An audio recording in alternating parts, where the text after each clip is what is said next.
Hi, my name is Savannah Dodd and I'm the founder of the Photography Ethics Center. Welcome to our fourth video looking at photo ethics on film.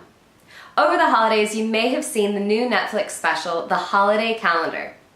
In this video, we're going to look at that film to talk about consent with vulnerable populations. Let's watch the clip and then we'll talk about it after.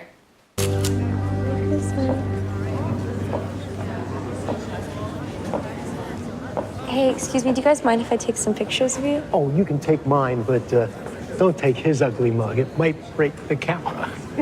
Don't listen to him. I was pretty handsome in my younger days. Oh, too bad cameras weren't invented then.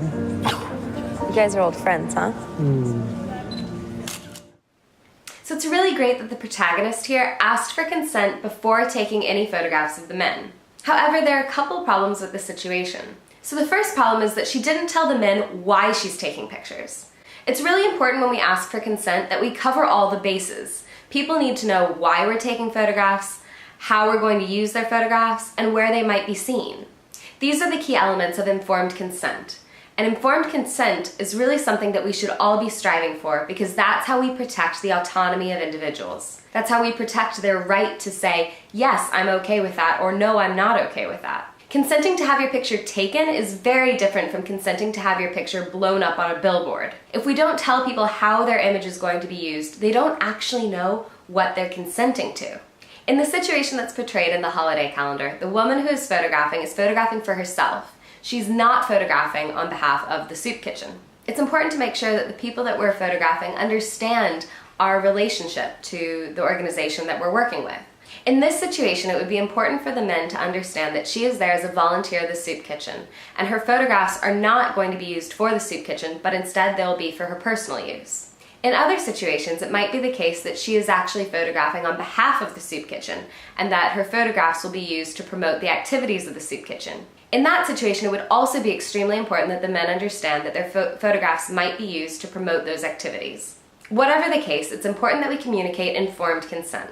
It's important that people understand why their photographs are being taken, how they're going to be used, and where they might be seen, in addition to any other factors that could be important. This is so that people can understand what they're consenting to, and to enable them to be able to say no if they're not comfortable with something.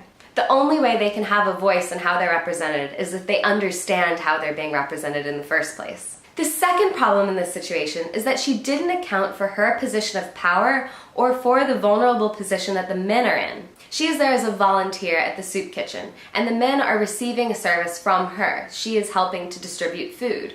It's important that they understand that their ability to receive benefits and to receive food is not contingent on them agreeing to being photographed. In situations like this, it is really important that we distinguish our role as a photographer from our role as someone who's volunteering to give out food, for example. It's important that these two roles are not seen as linked or contingent on one another, because we need to ensure that the people that we are asking for consent from understand that they can say no, that they always have the right to say no, and that by saying no, they're in no way inhibiting their ability to receive benefits.